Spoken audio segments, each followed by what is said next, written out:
Alam kong gusto mo ring gumanda yung katawan mo. But what if sabihin ko sa'yo na baka may ginagawa ka ngayon na hindi naman effective? Marami kasing naniniwala na ang pagpapaganda ng katawan ay isang komplikadong goal. At para lang ito sa mga sobrang sipag at sobrang obsess. At ito yung sinasabi ng industry natin. Ito yung exact calories na kailangan mo kainin. Ito yung protein, carbs, and fat na dapat kinokonsume mo per day. I-timing mo yung protein intake mo after workout. Ito dapat yung angle ng bench or ng tayo mo para tamaan yung X muscles mo. At marami pang iba. So dapat komplikado ba talaga? At kailangan ba talaga itong mga to? So relax, I got you covered. So today, ito yung tatlong bagay na i-share ko sa inyo na hindi mo na kailangan gawin para gumanda yung katawan mo. Tsaka baka madaming matrigger sa sasabihin ko. Una, you need to lift weights pero hindi mo kailangan super science-based at brutal yung program mo. Ito sinasabi ng evidence. Kung gusto mong gumanda yung katawan mo, resistance training can make it happen. Pero ngayon kasi,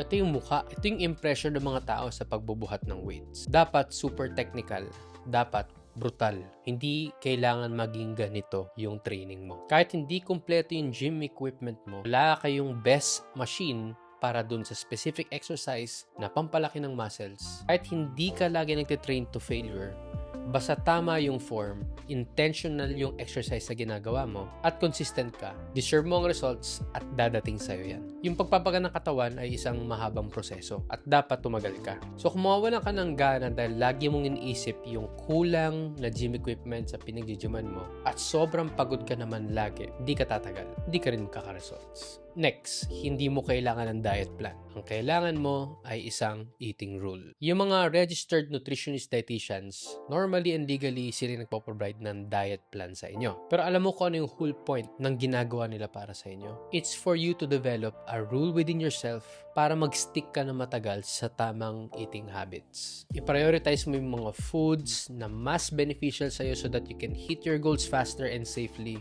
Mag-develop ka ng skill sa pag-consume wisely ng pagkain na wala kang sinusunod na utos galing sa specific diet plan. Hindi naman tayo habang buhay na magtitimbang ng pagkain at magtatrack ng calories. Pero ano ba yung punto na itong mga to? It's for us to be aware of the better options at piliin natin more often yung mga better options na yun. And for number 3, nakaka-intriga ito kasi makikita nyo pa rin sa mga fitness influencers na idol nyo na ginagamit pa rin nila to.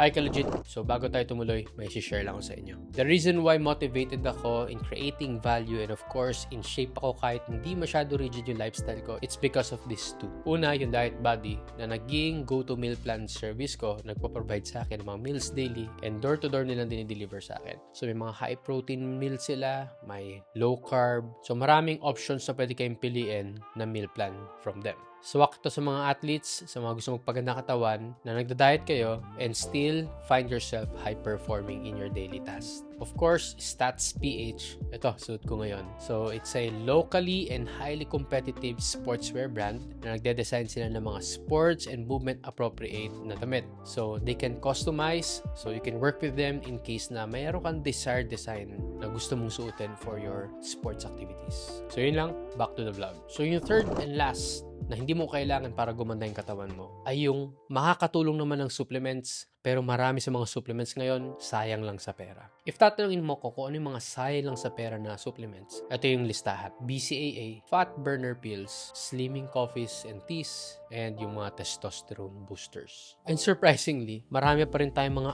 idols na nakikita natin gumagamit ng mga ganitong supplements. So bakit sayang sa pera? Hindi naman sa hindi sila effective. Kasi it solves problems na typically most people like you don't have. If nakakuha ka na ng protein mo from real foods, hindi mo na kailangan ng BCAA. If nagkakape ka na, maganda naman yung tulog mo, hindi mo na kailangan ng fat burner pills. Kasi basically, it's caffeine with some marketing. If control ka namang kumain, hindi mo na kailangan ng slimming teas or coffees. May appetite suppressant lang itong mga to para hindi ka mag-crave masyado sa pagkain. And lastly, kung nag-weight training ka naman at nakaka-recover ka naman na maayos, kung may jowa ka naman, hindi mo kailangan ng testosterone booster. Isipin mo na lang yung supplements ay parang perfume. Hindi pwedeng dahil tamad ka maligo at maglinis ng katawan mo, dadaanin mo lang sa perfume yung hygiene mo. yung mga best results can be created by having an optimal fitness and nutritional programs. Pero alam mo kung anong mas importante sa optimal? Yun ay yung pagiging practical. Kasi kahit sabihin natin napaka-optimal ng fitness and nutrition plan na ilalatag ko para sa'yo, kung wala ka namang abilidad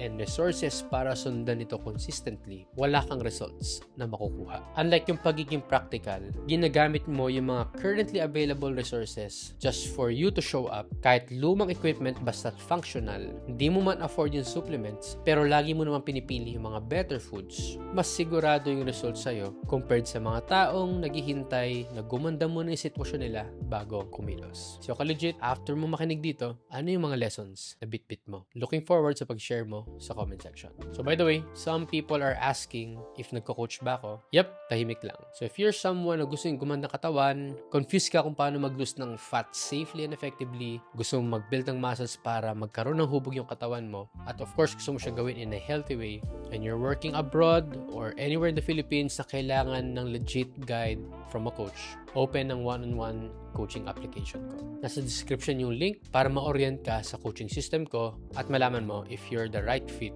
dun sa coaching program ko. So before you leave, huwag kalimutan, hit that subscribe button so that you won't miss out those high value fitness contents that actually work. Peace guys!